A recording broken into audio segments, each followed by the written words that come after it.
EVM घटना अप्रिय सत्य भोट देती तार देढ़ा पुलिंग एमती घरी मनमत राउत मो पु कर घोटाला करी बीजेडी गोटे अभियोग आनुची राज्य सरकार की ईवीएम घोटाला जो ईवीएम घोटाला को एडा अप्रिय सत्य ईवीएम घटना अप्रिय सत्य भोट देती तार देढ़ा पुलिंग भोट तो देले 100 जन 125 जन भोट गणना बाहर हाराहारी 80टा निर्वाचन बोली ओडिशा रे 20टा एमपी एमती घरी मनमत राउत मो पु कर घोटाला करी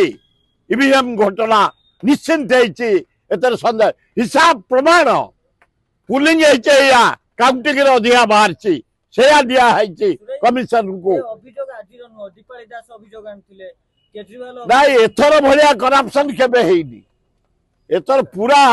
राज्यटा जाक random corruption EVM corruption judicial inquiry हवा दरकार सुप्रीम कोर्ट जज जाको इनक्वारी करंतु कौन प्रकृत तथ्य बाहर